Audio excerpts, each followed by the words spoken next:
എല്ലാ വിദ്യാർത്ഥികൾക്കും പുതിയൊരു വീഡിയോയിലേക്ക് സ്വാഗതം. ഈ വർഷത്തെ കാലിക്കറ്റ് യൂണിവേഴ്സിറ്റി ഡിഗ്രി കോഴ്സുകളിലേക്കുള്ള പ്രവേശനത്തിൻ്റെ ഭാഗമായിട്ടുള്ള റാങ്ക് ലിസ്റ്റ് മുഖേനയുള്ള സ്പോട്ട് അഡ്മിഷനായിട്ടുള്ള ആപ്ലിക്കേഷൻ എഡിറ്റിംഗ് വിദ്യാർത്ഥികൾ ഇന്നലെ ചെയ്തിട്ടുണ്ടായിരിക്കും. അപ്പോൾ ഇതിനുശേഷം ഇതുവരെ ഓപ്ഷനുകൾ നിലനിർത്തിയ വിദ്യാർത്ഥികൾ, അതുപോലെ തന്നെ അലോട്ട്മെൻറ്റ് ലഭിച്ചിട്ട് അഡ്മിഷൻ നേടാത്ത വിദ്യാർത്ഥികൾ എന്നിവരൊക്കെ പുതുതായിട്ട് ഓപ്ഷൻ നൽകി അപേക്ഷ അപ്ഡേറ്റ് ചെയ്തിട്ടുണ്ടാവും. അപ്പോൾ ഇങ്ങനെ അപേക്ഷ അപ്ഡേറ്റ് ചെയ്തവർ ഉണ്ടാവും. അതുപോലെ തന്നെ ഓൾറെഡി നേരത്തെ അലോട്ട്മെൻ്റ് ഒന്നും കിട്ടാത്ത വിദ്യാർത്ഥികളുടെ അപേക്ഷകൾ ഓട്ടോമാറ്റിക്കലി ഇതിലേക്ക് പരിഗണിക്കും. അതുപോലെ തന്നെ ഓൾറെഡി നിങ്ങൾ അപേക്ഷ എഡിറ്റ് ചെയ്തവർ അതൊക്കെ കൺഫേം ചെയ്തിട്ടുണ്ടാകും. അങ്ങനെ പലതരത്തിൽ എഡിറ്റിംഗ് കാര്യങ്ങളൊക്കെ ചെയ്തവരുണ്ടാകും, ചെയ്യാത്ത വിദ്യാർത്ഥികളുണ്ടാകും. അതുപോലെ അലോട്ട്മെൻറ്റ് അഡ്മിഷൻ നേടാത്ത വിദ്യാർത്ഥികൾക്ക് പുതുതായിട്ട് ഓപ്ഷനുകൾ നൽകി അപേക്ഷ അപ്ഡേറ്റ് ചെയ്തിട്ടുണ്ടാകും. അപ്പോൾ അങ്ങനെയുള്ള വിദ്യാർത്ഥികൾക്കൊക്കെ വിദ്യാർത്ഥികളുടെ വെയിറ്റിംഗ് റാങ്ക് ലിസ്റ്റ് നാളെ പ്രസിദ്ധീകരിക്കും. അതായത് ഓഗസ്റ്റ് 19 പ്രസിദ്ധീകരിക്കുന്നതാണ്. അതുപോലെ തന്നെ ഇതുവരെ അപേക്ഷിക്കാത്തവർക്ക് ലേറ്റ് രജിസ്ട്രേഷൻ ചെയ്യാനുള്ള സൗകര്യം ഓഗസ്റ്റ് 20 മുതൽ ലഭ്യമായിരിക്കുന്നതാണ്. അപ്പോൾ ഓഗസ്റ്റ് 20 മുതൽ വിദ്യാർത്ഥികൾക്ക് ഇതുവരെ അപേക്ഷിക്കാത്തവർക്ക് പുതുതായിട്ട് അപേക്ഷിക്കാനുള്ള സൗകര്യം ലഭ്യമായിരിക്കുന്നതാണ്. അതുപോലെ തന്നെ പ്രത്യേകം ശ്രദ്ധിക്കേണ്ടത് ഓഗസ്റ്റ് 20 മുതൽ വിദ്യാർത്ഥികൾക്ക് അലോട്ട്മെൻറ്റിനായിട്ട് നിങ്ങൾക്ക് അഡ്മിഷൻ ലഭിക്കാൻ സാധ്യതയുള്ള കോളേജിൽ സീറ്റ് വേക്കൻസി നോക്കി നിങ്ങളുടെ റാങ്ക് നോക്കിയിട്ട് വിദ്യാർത്ഥികൾക്ക് അഡ്മിഷൻ സാധ്യത മനസ്സിലാക്കി കോളേജുകളിൽ നിങ്ങൾക്ക് കോൺടാക്റ്റ് ചെയ്യാവുന്നതാണ്. പ്രത്യേകം ശ്രദ്ധിക്കുകയാണ്, സാധാരണത്തിൽ കോളേജ് ഇങ്ങോട്ടേക്ക് കോൺടാക്റ്റ് ചെയ്യാറുണ്ട് എങ്കിൽ കൂടി വിദ്യാർത്ഥികൾക്ക് വേണമെങ്കിൽ അങ്ങോട്ടൊക്കെ കോൺടാക്റ്റ് ചെയ്ത് നിങ്ങൾക്ക് അവിടെ അഡ്മിഷൻ കിട്ടുമെന്നുള്ള കാര്യം അന്വേഷിക്കാവുന്നതാണ്. അപ്പോൾ നമുക്ക് എങ്ങനെയാണ് വിദ്യാർത്ഥികളുടെ റാങ്ക് ലിസ്റ്റ് വന്നു കഴിഞ്ഞാൽ എങ്ങനെയാണ് അത് ചെക്ക് ചെയ്യുന്നത് എന്നുള്ള കാര്യം നമുക്ക് നോക്കാം.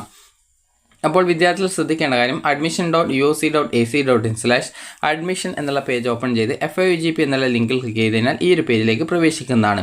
അപ്പോൾ അതിനുശേഷം വിദ്യാർത്ഥികൾക്ക് സ്റ്റുഡൻറ്റ് ലോഗിൻ ലിങ്ക് വരുന്നതായിരിക്കും. അപ്പോൾ ആ ഒരു ലിങ്കിൽ നിലവിൽ ഇപ്പോൾ ക്ലിക്ക് ചെയ്യുന്ന സമയത്ത് ഇതേപോലെ we will be back soon at 19/8/2026 5 PM എന്ന് കാണാൻ പറ്റും. അപ്പോൾ വിദ്യാർത്ഥികൾ നിലവിൽ ഇപ്പോൾ ലോഗിൻ ഓപ്ഷൻ ക്ലിക്ക് ചെയ്യുന്ന സമയത്ത് ഇതേപോലെ we will be back zone at 19/8/2026 5 PM എന്നാണ് കാണാൻ പറ്റുക. അതായത് നാളെ വൈകുന്നേരം 5 മണിയോടെയാണ് നിങ്ങൾക്ക് ഈ ലോഗിൻ ചെയ്യാനുള്ള പേജിലേക്ക് വരാൻ പറ്റുക എന്നാണ് പറഞ്ഞിട്ടുള്ളത്. അപ്പോൾ നിങ്ങൾ ശ്രദ്ധിക്കേണ്ട കാര്യം എന്ന് പറയുന്നത്, നിങ്ങൾ ലോഗിൻ ചെയ്ത ശേഷം വിദ്യാർത്ഥികൾക്ക് നേരെ നിങ്ങളുടെ പ്രൊഫൈൽ പേജിലേക്ക് നിങ്ങൾ പോകുന്നതായിരിക്കും. അപ്പോൾ പ്രൊഫൈൽ പേജിൽ നിങ്ങൾക്ക് വെയിറ്റിംഗ് റാങ്ക് ലിസ്റ്റ് എന്ന് പറഞ്ഞിട്ട് ഒരു ടാബ് നിങ്ങൾക്ക് കാണാൻ പറ്റും. അപ്പോൾ നിങ്ങൾ ചെയ്യേണ്ട കാര്യം ആ ഒരു ടാബ് നോക്കുക. ടാബ് നിങ്ങൾക്ക് അതായത് കുറേ ലിങ്കുകളും കാര്യങ്ങളൊക്കെ അവിടെ കാണാൻ പറ്റുന്നതാണ്. അപ്പോൾ ടാബ് എന്ന് പറയുമ്പോൾ നിങ്ങൾക്ക് ഇതേപോലെയാണ് കാണാൻ പറ്റുക. ഞാൻ ജസ്റ്റ് നിങ്ങൾക്ക് കാണിച്ചു തരാം. അപ്പോൾ ഇതേപോലെ ആണ് ഉണ്ടാവുക. അപ്പോൾ അതിൽ നിങ്ങൾക്ക് വെയിറ്റിംഗ് റാങ്ക് ലിസ്റ്റ് എന്ന് പറഞ്ഞുകൊണ്ട് കാണാൻ പറ്റും. ഇതേപോലെ ഒരു ബോക്സ്, അതായത് ടാബ് എന്ന് പറയുമ്പോൾ ഇതേപോലെ ഒരു ബോക്സ് ആയിട്ടുള്ളതിനാണ് ടാബ് എന്ന് പറയുന്നത്. അപ്പോൾ അവിടെ waiting rank list click here എന്നുള്ള ലിങ്ക് ഉണ്ടാവും. അപ്പോൾ ആ ഒരു ക്ലിക്ക് ഹിയർ ലിങ്കിൽ ക്ലിക്ക് ചെയ്ത് കഴിഞ്ഞാൽ നിങ്ങൾ നൽകിയിട്ടുള്ള കോളേജ് കോഴ്സുകളുടെ ഓരോ ഓപ്ഷനുകളുടെയും റാങ്ക് ഡീറ്റെയിൽസ് കൃത്യമായിട്ട് ഓരോ ഓപ്ഷനും സെപ്പറേറ്റ് റാങ്ക് ഡീറ്റെയിൽസ് കൊടുത്തിട്ടുണ്ടാവും. അപ്പോൾ നിങ്ങൾ കൃത്യമായിട്ട് ഓരോ ഓപ്ഷനുകളുടെയും നിങ്ങളുടെ റാങ്ക് എത്രയാണ് നിങ്ങൾ കൃത്യമായിട്ട് നോക്കി മനസ്സിലാക്കാം. ഇനി ഇതിനുശേഷം നിങ്ങൾ ചെയ്യേണ്ട പ്രധാനപ്പെട്ട കാര്യം, നേരെ നിങ്ങളുടെ ആ ഒരു പ്രൊഫൈൽ പേജിലല്ല, ഇതേപോലെ ഒരു admission.uc.ac.in/admission എന്നുള്ള പേജ് ഓപ്പൺ ചെയ്ത് FIUGP എന്നുള്ള ലിങ്കിൽ ക്ലിക്ക് ചെയ്ത് കഴിഞ്ഞാൽ ഈ ഒരു പേജിലേക്ക് നിങ്ങൾക്ക് വരുന്നതായിരിക്കും. അപ്പോൾ ഇവിടെ സീറ്റ് വേക്കൻസി ക്ലിക്ക് ചെയ്യാൻ ലിങ്ക് കൊടുത്തിട്ടുണ്ട്. അത് ക്ലിക്ക് ചെയ്ത ശേഷം നിങ്ങൾ ഓപ്ഷനുകൾ വെച്ച കോളേജുകൾ ഏതൊക്കെയാണോ ആ ഒരു കോളേജുകൾ 1 by 1 ആയിട്ട് ഓരോ കോളേജ് സെലക്ട് ചെയ്യുക. എന്നിട്ട് അവിടെ നിങ്ങൾ ഓപ്ഷൻ വെച്ച കോളേജ് ഏതാണോ, അത് ഓപ്ഷൻ വെച്ച കോളേജില്ല, ഓപ്ഷൻ വെച്ച കോഴ്സ് ഏതാണോ, അതിൽ എത്ര സീറ്റ് വേക്കൻസി ഉണ്ട്, നിങ്ങളുടെ റാങ്ക് എത്രയാണ് എന്നിങ്ങനെയുള്ള കാര്യങ്ങളൊക്കെ അതിൽ കൊടുത്തിട്ടുണ്ടാവും. അപ്പോൾ അത് നിങ്ങൾ കൃത്യമായിട്ട് നിങ്ങൾ നോക്കുക. അതായത് ജനറൽ വിഭാഗത്തിൽ അല്ലെങ്കിൽ നിങ്ങളുടെ കാസ്റ്റ് കാറ്റഗറി വിഭാഗത്തിൽ എത്ര സീറ്റ് ഉണ്ടെന്ന് നോക്കുക. അതുപോലെ തന്നെ അതിൽ നിങ്ങളുടെ റാങ്ക് എത്രയാണെന്ന് നോക്കുക. അപ്പോൾ നിങ്ങൾക്ക് അവിടെ അഡ്മിഷൻ കിട്ടാൻ സാധ്യതയുണ്ടോ എന്ന് നോക്കാം. അപ്പോൾ ഈ ഒരു രീതിയിൽ നിങ്ങൾ നോക്കാം. ചില സമയത്ത് നിങ്ങൾക്ക് അവിടെ അഡ്മിഷൻ കിട്ടാൻ സാധ്യത, ഇപ്പോൾ ഒരു എക്സാമ്പിൾ വരികയാണെങ്കിൽ ഇവിടെ BSc ബയോകെമിസ്ട്രിക്ക് ഞാൻ ഓപ്ഷൻ വെച്ചു എന്ന് വിചാരിക്കാം. ഇവിടെ 5 സീറ്റ് ഉണ്ട്, എന്നാൽ എൻ്റെ റാങ്ക് ചിലപ്പോൾ A ആണെന്ന് വിചാരിക്കാം. അപ്പോൾ അങ്ങനെയെങ്കിൽ എനിക്ക് അവിടെ അഡ്മിഷൻ കിട്ടുമോ ഇല്ലയോ എന്ന് നിങ്ങൾക്കൊരു ഡൗട്ട് ഉണ്ടാകും. അപ്പോൾ അങ്ങനെയുള്ള സാഹചര്യത്തിൽ നിങ്ങൾ ജസ്റ്റ് ഒന്ന് കോളേജിൽ കോൺടാക്ട് ചെയ്യുക. അപ്പോൾ നിങ്ങൾക്ക് അവിടെ അഡ്മിഷൻ കിട്ടുമോ ഇല്ലയോ എന്നുള്ളതൊക്കെ നിങ്ങൾക്ക് ഇതേ രീതിയിൽ കൃത്യമായിട്ട് മനസ്സിലാക്കാൻ പറ്റും. ഇനി അതുപോലെ തന്നെ വിദ്യാർത്ഥികൾ ശ്രദ്ധിക്കേണ്ട പ്രധാനപ്പെട്ട കാര്യം, ഈ ലേറ്റ് രജിസ്ട്രേഷൻ ഇതുവരെ അപേക്ഷിക്കാത്തവർക്ക് പുതുതായിട്ട് അപേക്ഷിക്കാനുള്ള സൗകര്യം, അതുപോലെ ഇതുവരെ ഓപ്ഷൻസ് എഡിറ്റ് ചെയ്യാൻ, അതായത് നേരത്തെ അലോട്ട്മെൻറ്റ് അഡ്മിഷൻ നേടാത്തവർ ഓപ്ഷൻ എഡിറ്റ് ചെയ്യാനൊക്കെ വിട്ടുപോയ വിദ്യാർത്ഥികളുണ്ടാവും. അങ്ങനെയുള്ള വിദ്യാർത്ഥികളൊക്കെ ആണെങ്കിൽ ലേറ്റ് രജിസ്ട്രേഷൻ ചെയ്ത് വിദ്യാർത്ഥികൾക്ക് പുതുതായിട്ട് ഓപ്ഷൻ കൊടുത്ത് സബ്മിറ്റ് ചെയ്യാവുന്നതും, ഇങ്ങനെ സബ്മിറ്റ് ചെയ്ത് ഏകദേശം കുറച്ച് ടൈമിനുള്ളിൽ തന്നെ നിങ്ങൾക്ക് നിങ്ങളുടെ റാങ്ക് ഡീറ്റെയിൽസ് ഒക്കെ ആ ഒരു പേജിൽ വരുന്നതും, അതിനുശേഷം നിങ്ങൾക്ക് അഡ്മിഷൻ സാധ്യത, സീറ്റ് വേക്കൻസിയും നിങ്ങളുടെ റാങ്കും കമ്പയർ ചെയ്തിട്ട് എവിടെയാണോ അഡ്മിഷൻ കിട്ടാനുള്ള ഒരു സാധ്യത ഉള്ളത് അത് കൃത്യമായി മനസ്സിലാക്കിയിട്ട് പോയിട്ട് നിങ്ങൾ ജസ്റ്റ് ഒന്ന് അഡ്മിഷൻ കിട്ടാൻ സാധ്യതയുള്ള കോളേജിൽ വിളിച്ച് ചോദിച്ച് നിങ്ങളവിടെ അഡ്മിഷനായിട്ട് പോവുകയാണ് ചെയ്യേണ്ടത്. അപ്പോൾ ഈ രീതിയിലാണ് ഈ ഒരു സ്പോട്ട് അഡ്മിഷൻ, അത് റാങ്ക് ലിസ്റ്റ് മുഖേനയുള്ള സ്പോട്ട് അഡ്മിഷൻ എന്ന് പറയുന്നത്. വളരെ സിമ്പിളായിട്ട് നിങ്ങൾക്ക് അഡ്മിഷൻ എടുക്കാൻ പറ്റും. സാധാരണത്തിൽ വിദ്യാർത്ഥികളെ കോളേജ് കോൺടാക്റ്റ് ചെയ്യുകയാണ് ചെയ്യാറുള്ളത്. അപ്പോൾ നിങ്ങളെ വിളിച്ചിട്ട് നിങ്ങൾക്ക് ഇവിടെ അലോട്ട്മെൻറ്റ് കിട്ടിയിട്ടുണ്ട്, നിങ്ങൾ വന്നിട്ട് അഡ്മിഷൻ എടുക്കണമെന്ന് പറയും. അപ്പോൾ അങ്ങനെയെങ്കിൽ നിങ്ങൾക്ക് പോയിട്ട് അഡ്മിഷൻ എടുക്കാവുന്നതാണ്. അപ്പോൾ ആ ഒരു രീതിയിലാണ് സാധാരണത്തിൽ കാലിക്കറ്റ് യൂണിവേഴ്സിറ്റിയുടെ ഈ ഒരു സ്പോട്ട് അഡ്മിഷൻ ഉണ്ടാവാറുള്ളത്. അപ്പോൾ നിങ്ങൾ ശ്രദ്ധിക്കേണ്ട കാര്യം എന്ന് പറയുന്നത് വിദ്യാർത്ഥികൾ റാങ്ക് ലിസ്റ്റ് നോക്കുക, സീറ്റ് വേക്കൻസി നോക്കുക, നിങ്ങൾക്ക് എവിടെയാണ് അഡ്മിഷൻ കിട്ടാൻ സാധ്യത ഉള്ളത് എന്നുള്ള കാര്യം കൃത്യമായിട്ട് നിങ്ങൾ നോക്കുക. അപ്പോൾ ഈ രീതിയിൽ നിങ്ങൾക്ക് വളരെ കൃത്യമായിട്ട് നോക്കിയിട്ട് നിങ്ങൾക്ക് അഡ്മിഷൻ ലഭിക്കാൻ സാധ്യതയുള്ള കോളേജ് ഏതാണ് എന്നുള്ളത് വളരെ കൃത്യമായിട്ട് നിങ്ങൾക്ക് മനസ്സിലാക്കാവുന്നതാണ്.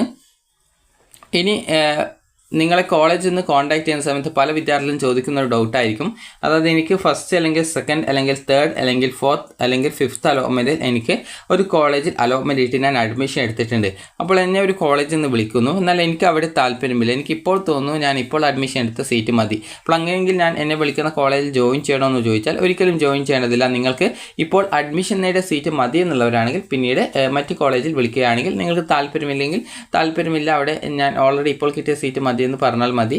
ഇനി അതുപോലെ തന്നെ വിദ്യാർത്ഥികൾ ശ്രദ്ധിക്കേണ്ട പ്രധാനപ്പെട്ട കാര്യം, നിങ്ങൾ അങ്ങനെ അഡ്മിഷൻ എടുക്കാൻ സാധിച്ചാൽ ആ ഒരു സീറ്റിലേക്ക് അടുത്ത റാങ്ക് ലിസ്റ്റിലെ, അതായത് ഓരോ കോളേജിലെ ഓരോ കോഴ്സിലേക്കും റാങ്ക് ലിസ്റ്റ് ഉണ്ടാവും. അപ്പോൾ അതിനനുസരിച്ച് ആ റാങ്ക് ലിസ്റ്റിലെ അടുത്ത വിദ്യാർത്ഥിയെ വിളിക്കുകയാണ് ചെയ്യുക. അപ്പോൾ ഈ രീതിയിൽ നിങ്ങൾക്ക് ആദ്യം അഡ്മിഷൻ നേടിയ സീറ്റ് മതി എന്നുള്ളവർ അതിൽ തന്നെ തുടരാവുന്നതാണ്. ഇനി അതുപോലെ തന്നെ വിദ്യാർത്ഥികൾക്ക് പലരും ചോദിക്കുന്ന ഒരു കാര്യമായിരിക്കും, എനിക്ക് എവിടെയും അഡ്മിഷൻ ഒന്നും കിട്ടിയിട്ടില്ല, എന്നാൽ എന്നെ ഒരു കോളേജിൽ നിന്ന് വിളിച്ചിട്ടുണ്ട്, എന്നാൽ എനിക്ക് ആ ഒരു കോളേജിലെ ആ ഒരു കോഴ്സിൽ പഠിക്കാൻ ഇപ്പോൾ താല്പര്യം തോന്നുന്നില്ല, അപ്പോൾ എന്ത് ചെയ്യുന്നത്? അപ്പോൾ നിങ്ങൾ ശ്രദ്ധിക്കേണ്ട കാര്യം എന്ന് പറയുന്നത്, കോളേജിൽ നിന്ന് നിങ്ങളെ കോൺടാക്ട് ചെയ്തിട്ട് ഇന്ന ദിവസം ഇന്ന ടൈമിനുള്ള അഡ്മിഷൻ എടുക്കണമെന്ന് പറയും. അപ്പോൾ ആ ഒരു ടൈമിനുള്ളിൽ നിങ്ങൾ കൃത്യമായിട്ട് പോയിട്ട് അഡ്മിഷൻ എടുക്കണം. അപ്പോൾ ആ ഒരു നിശ്ചിത ടൈമിനുള്ളിൽ പോയിട്ട് അഡ്മിഷൻ എടുക്കാതിരിക്കുകയാണെങ്കിൽ നിങ്ങൾക്ക് ലഭിച്ച സീറ്റ് നഷ്ടമാവുന്നതും ആ ഒരു സീറ്റിലേക്ക് മറ്റുള്ള വിദ്യാർത്ഥി, ആ ഒരു റാങ്ക് ലിസ്റ്റിലെ അടുത്ത വിദ്യാർത്ഥിയെ വിളിച്ചിട്ട് ആ ഒരു വിദ്യാർത്ഥിക്ക് അഡ്മിഷൻ നൽകുന്നതുമായിരിക്കും. അപ്പോൾ ആ ഒരു കാര്യം നിങ്ങൾ വളരെ കൃത്യമായിട്ട് നിങ്ങൾ ശ്രദ്ധിക്കുക. അതുകൊണ്ട് തന്നെ നിങ്ങൾക്ക് താല്പര്യമുള്ള കോഴ്സാണ് കിട്ടുന്നതെങ്കിൽ നിങ്ങൾക്ക് ജോയിൻ ചെയ്യാവുന്നതാണ്. ഇനി അതുപോലെ തന്നെ വിദ്യാർത്ഥികൾക്ക് ഇതിൻ്റെ സ്പോട്ട് അഡ്മിഷൻ, റാങ്ക് ലിസ്റ്റ് മുഖേനയുള്ള അഡ്മിഷൻ ഏകദേശം, അതായത് നിലവിൽ ഇതിൻ്റെ ആ ഒരു ഡേറ്റും കാര്യങ്ങളൊക്കെ നേരത്തെയുള്ള സർക്കുലർ കൊടുത്തിട്ടുണ്ടായിരുന്നു. എന്നാൽ നിലവിൽ ഇപ്പോൾ ആ ഒരു സർക്കുലർ ഇതിനി നിങ്ങളുടെ ഒരു റാങ്ക് ലിസ്റ്റ് വരുന്ന സമയത്താണ് കിട്ടുക. അപ്പോൾ ഏകദേശം ജൂലൈ 21 തീയതി വരെയാണോ എന്നറിയില്ല. അപ്പോൾ വിദ്യാർത്ഥികൾക്ക് സ്പോട്ട് അഡ്മിഷൻ പ്രകാരം നിങ്ങൾക്ക്, അതായത് ഈ റാങ്ക് ലിസ്റ്റ് മുഖേനയുള്ള വെയിറ്റിംഗ് റാങ്ക് ലിസ്റ്റ് മുഖേനയുള്ള അഡ്മിഷൻ സാധ്യത മനസ്സിലാക്കി നിങ്ങൾ കൃത്യമായിട്ട് കോളേജിൽ കോൺടാക്ട് ചെയ്യേണ്ടതും നിങ്ങൾ അഡ്മിഷൻ നേടേണ്ടതുമാണ്. കോളേജ് നിങ്ങളെ കോൺടാക്റ്റ് ചെയ്യും എന്നുണ്ടെങ്കിൽ കൂടി നിങ്ങൾ ജസ്റ്റ് അഡ്മിഷൻ കിട്ടാൻ സാധ്യതയുള്ള കോളേജിലൊക്കെ നിങ്ങൾ വിളിച്ചിട്ട് അവിടെ അഡ്മിഷൻ കിട്ടുമെന്നുള്ള കാര്യം കൃത്യമായി നിങ്ങൾ ചോദിച്ച് മനസ്സിലാക്കി അഡ്മിഷൻ നേടേണ്ടതാണ്. അപ്പോൾ നിങ്ങൾക്ക് ഈ ഒരു വീഡിയോ ഉപകാരപ്രദമായിട്ടുണ്ടെങ്കിൽ ലൈക്ക് ചെയ്യുക, ഷെയർ ചെയ്യുക. Thank you for watching.